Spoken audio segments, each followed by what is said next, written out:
Hello everyone and welcome to Kroll's Emerging Threat Weekly Briefing for Tuesday the 7th of April 2026.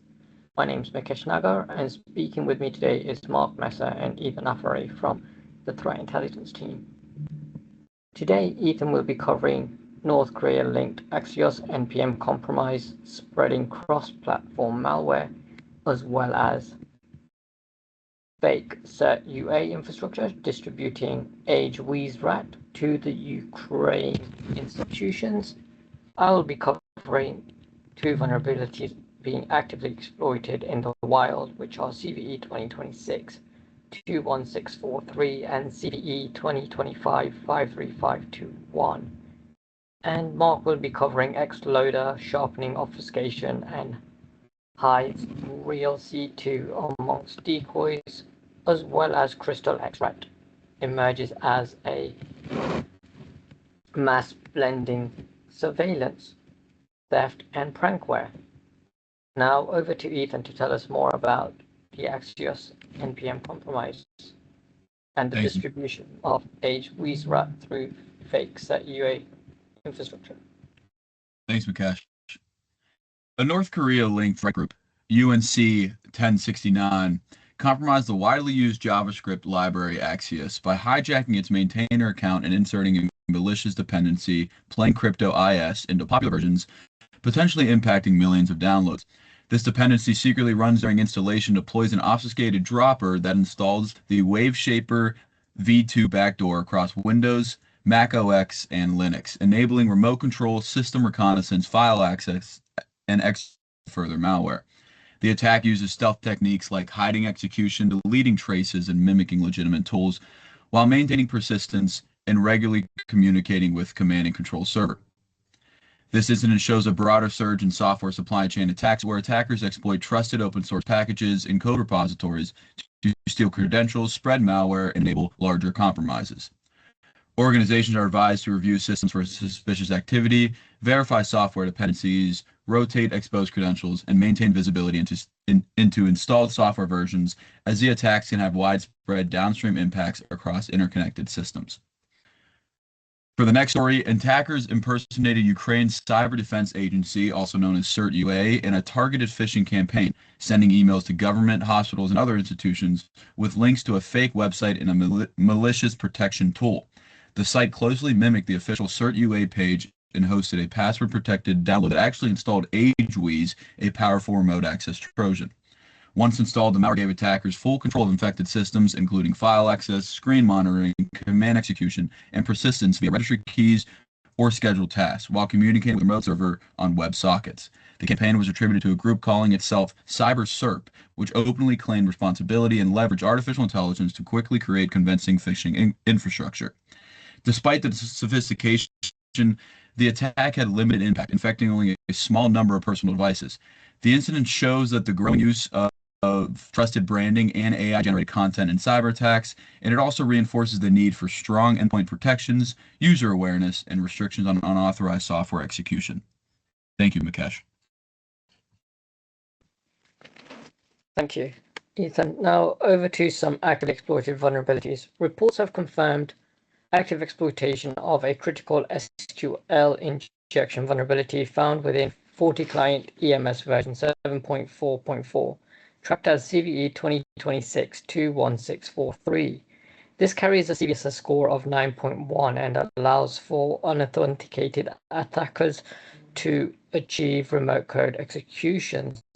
Attacks observed in the wild abuse the site HTTP header to inject SQL through the API v1 init underscore constant API endpoint. With nearly over 1,000 internet exposed instances identified, the risk is significant, especially given the roles of EMS in endpoint management, which can enable data exposure, malware deployment, and lateral movement. Fortinet has advised organizations to upgrade immediately to versions 7.4.5 and review logs for suspicious site header activity. Now on to the second actively exploited vulnerability. This is against F5's Big IP Access Policy Manager, or APM for short, Tractor CVE 2025-53521. This was originally patched as a denial of service flaw. However, this vulnerability has now been reclassified as a pre-authentication remote code execution, with the severity increased to a CVSS score of 9.8. Post-exploitation activity includes the disabling of SE Linux, tampering with systems integrity controls, accessing management interfaces, and deploying memory resident web shells. Due to APM commonly sitting in front of enterprise authentication and VPN infrastructure, a successful compromise can directly impact identity systems and network edge controls. Organizations are strongly advised to verify patching across effective deployments and closely follow updated F5 guidance. Now over to Mark to tell us more about XLoader and CrystalX Rat. Thanks, Mukesh.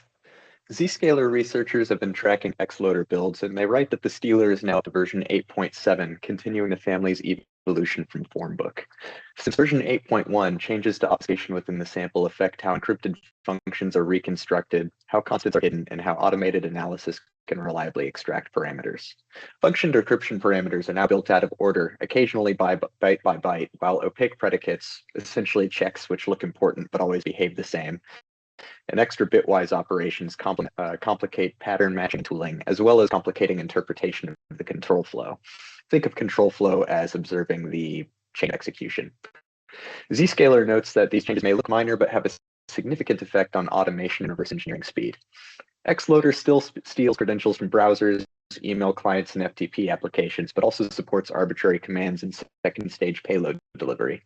Zscaler highlighted multiple encryption layers for traffic, plus a pool of 65 decrypted at runtime C2 IP addresses used as decoys that analysts must emulate or interact with each candidate server to determine which are real. This is a mature commodity stealer continuing to invest in anti-analysis rather than radically changing tooling for actions on objectives.